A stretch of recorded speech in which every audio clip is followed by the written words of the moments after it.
"Those humans will fuck up your entire empire if you underestimate them, Gul Dukat," shouted Lyra, slamming her fist on the classroom podium so loud that the young Cardassian military cadets jumped.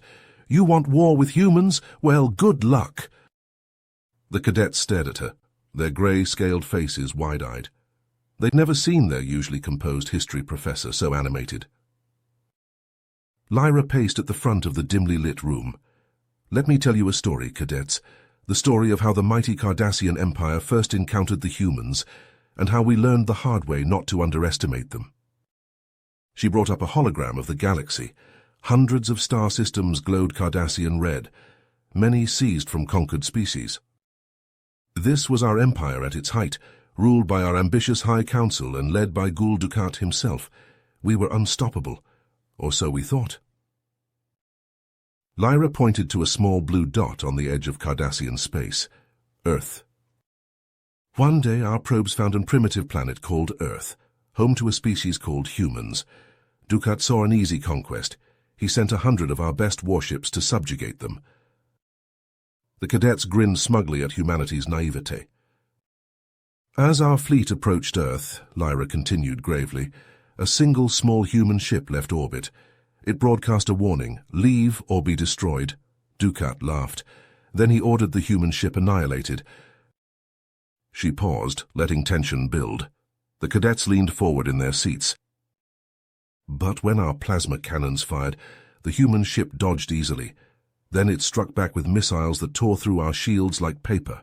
In minutes, a third of our fleet was space debris. The classroom erupted in shocked disbelief. Lyra had to shout over the clamor. We underestimated humans, and it nearly led to our extinction, because that one ship was only the beginning of humanity's retaliation. If we didn't somehow make things right after that incident, the humans were going to hunt us to the last Cardassian. Lyra's scales bristled as she recounted the next part of the story. When news of our fleet's humiliating defeat reached Cardassia Prime, the High Council was in an uproar. They dragged in the few survivors from the battle, slamming them into hard metal chairs under harsh interrogation lights. "Tell us exactly what happened," Gul Dukat snarled, spittle flying from his sharp teeth. "How could one primitive ship destroy a third of our fleet?" The traumatized Cardassian soldier shook as he relived the nightmarish attack. Their ship, it moved like nothing I've ever seen, faster and more agile than even our best fighters. And when it attacked, our shields were useless. Those missiles tore through our hulls like claws through flesh. As the soldier broke down into panicked sobs, Dukat slammed his fist on the table, his eyes burning with rage and humiliation. He stormed from the room, screaming at his intelligence officers. "I want to know everything about this Earth. Their defenses, their numbers, their weaknesses. Send spies if you have to, but get me answers." Meanwhile, back on Earth, Chris Thomas returned home to a hero's welcome, his daring actions having bought precious time for humanity to prepare, but he knew their respite would be short-lived.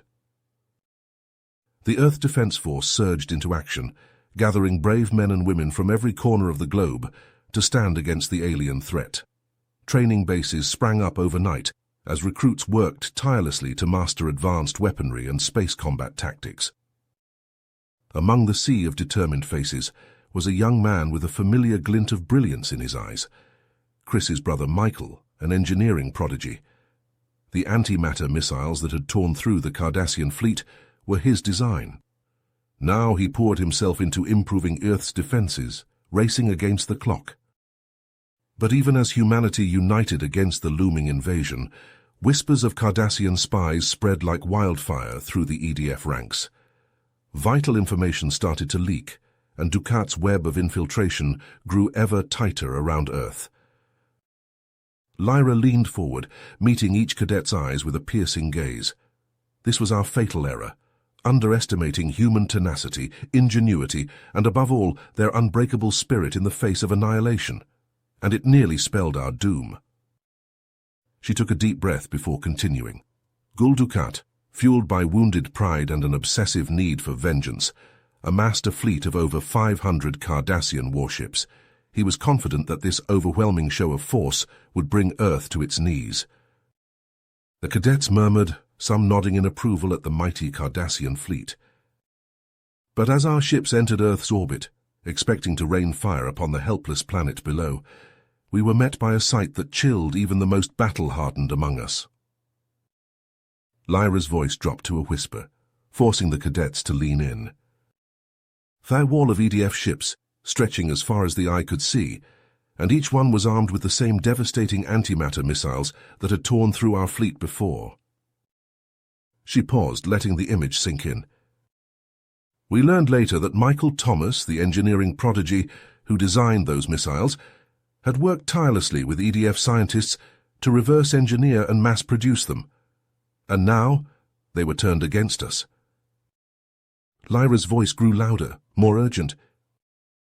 The EDF unleashed a barrage of antimatter missiles, their blinding white trails crisscrossing the void of space like a deadly web.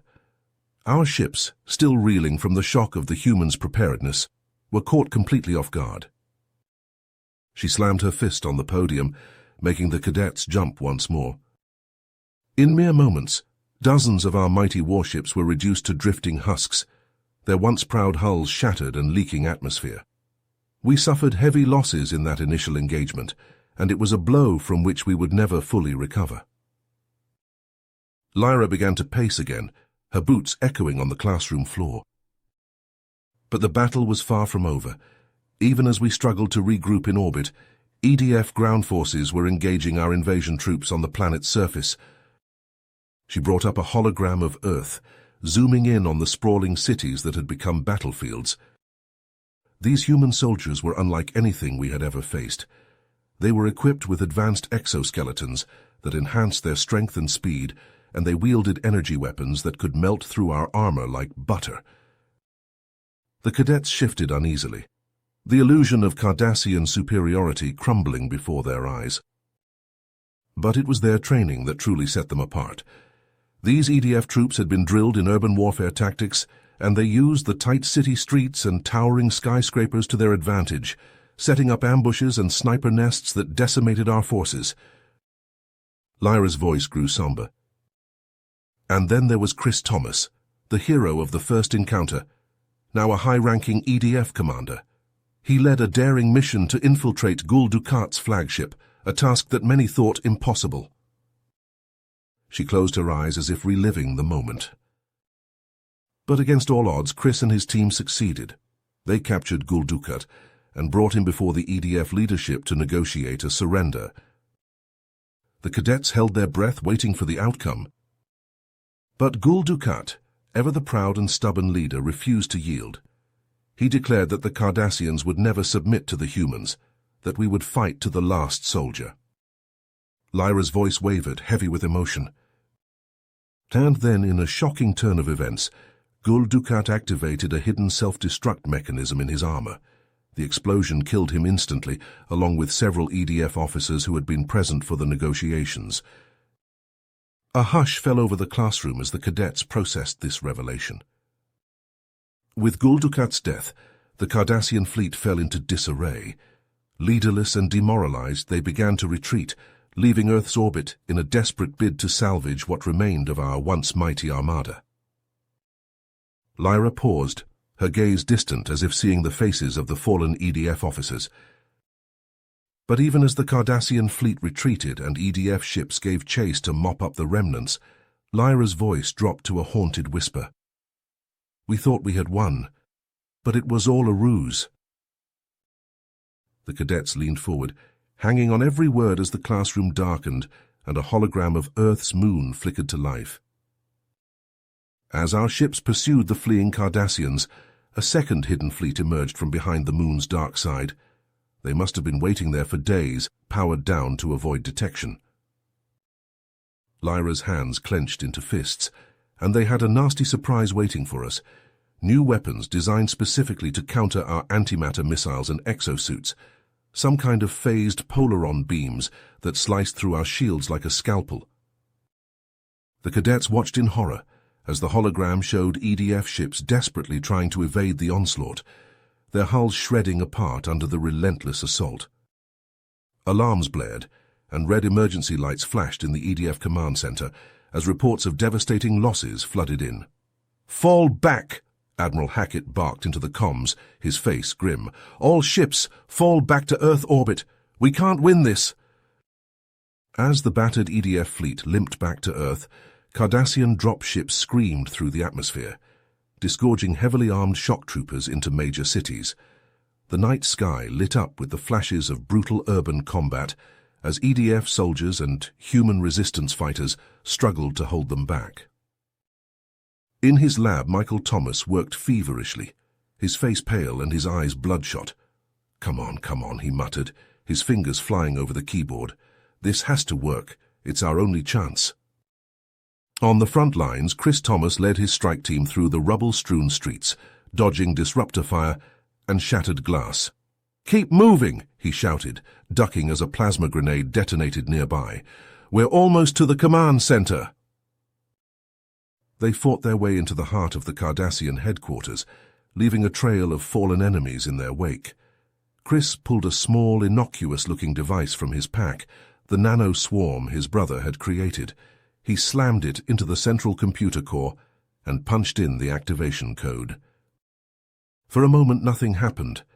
Then a low hum filled the air as trillions of microscopic machines surged through the Cardassian systems. Weapons sparked and died in their soldiers' hands. Ships fell from the sky, their engines sputtering out. Communications dissolved into static. In the streets, EDF troops and resistance fighters surged forward with a ragged cheer, overwhelming the suddenly vulnerable Cardassian forces. Lyra's voice rose over the din of the classroom. The Cardassians, stripped of their technological advantage, crumbled before the humans' relentless assault.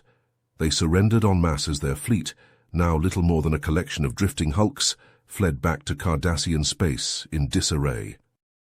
She fixed the cadets with a piercing stare, her voice ringing with a fierce pride. That day the indomitable human spirit triumphed against impossible odds. The Thomas brothers and countless other heroes showed the galaxy the true strength of Earth's defenders. And we Cardassians learned a lesson we would never forget. Never underestimate human will and ingenuity, for it will be your downfall. Lyra's voice dropped to a somber whisper as she recounted the aftermath of humanity's hard-won victory. But even as we celebrated our triumph over the Cardassians, the cost of that victory began to sink in. The hologram shifted, displaying images of once thriving cities reduced to rubble, their streets choked with debris and the bodies of the fallen. Millions of humans had died in the brutal conflict, and many of our greatest cities lay in ruins. The cadets sat in stunned silence as the scale of the destruction sank in. For the EDF, which had been our shield and sword against the Cardassian onslaught, was left weakened and depleted, its ranks ravaged by the heavy casualties they had suffered. Lyra sighed, her shoulders sagging under the weight of the tale. As the survivors began the long, painful process of rebuilding, a new threat emerged, not from the stars but from within our own ranks. The hologram shifted again, revealing a tall, imposing figure in an EDF uniform. His eyes gleamed with a cold, ruthless intensity. General Alexander Graves, a charismatic and ambitious officer, rose to prominence in the aftermath of the war. He argued that the Cardassian invasion had proven that the galaxy was a hostile, dangerous place, and that humanity needed to strike first to ensure its own survival. Lyra's voice took on a bitter edge. Graves and his followers believed that the only way to keep Earth safe was to conquer the rest of the galaxy, to establish humanity as the dominant power before another alien race could threaten us again. The cadets murmured, some nodding in agreement, others looking troubled. But Chris Thomas, who had taken the reins of the EDF in the wake of the war, opposed Graves's aggressive stance.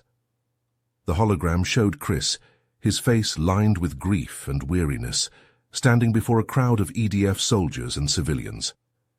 He believed that humanity should focus on rebuilding and seeking peaceful coexistence with other races, not on conquest and domination. Lyra shook her head.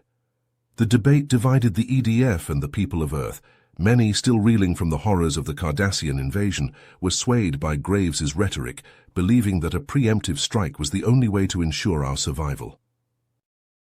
The tension in the classroom was palpable as Lyra continued.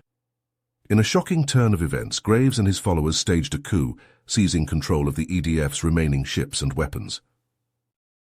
The hologram depicted scenes of chaos and violence as Graves's forces clashed with those loyal to Chris Thomas.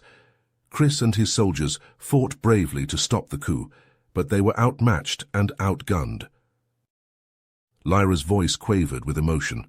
In a final desperate act, Chris sacrificed himself to destroy the EDF's main armory. The cadets watched in horrified silence as the hologram showed a massive explosion consuming the facility. His last heroic act denied Graves access to the antimatter missiles and nanoswarms that had been so crucial in the war against the Cardassians. A heavy silence filled the room as the hologram faded. With Chris Thomas dead and the armory lost, Graves's faction was weakened, but not defeated. Lyra's eyes glistened with unshed tears. Humanity now stands divided, facing an uncertain future. She fixed the cadets with a piercing gaze. The Cardassians' arrogance and aggression led to their downfall, but we humans, for all our courage and ingenuity, are not immune to the same failings. Lyra's voice dropped to a haunted whisper. The true threat to any civilization comes not just from without, but from within. We must always be vigilant against the forces of division and conquest, lest they tear us apart. The cadets sat motionless, the weight of Lyra's words hanging heavy in the air. You have reached the end of the story. If you enjoyed this story and want to support us, please leave a like and subscribe to our channel, and for every comment that says 88, I will heart every single one of them. Thank you for your time.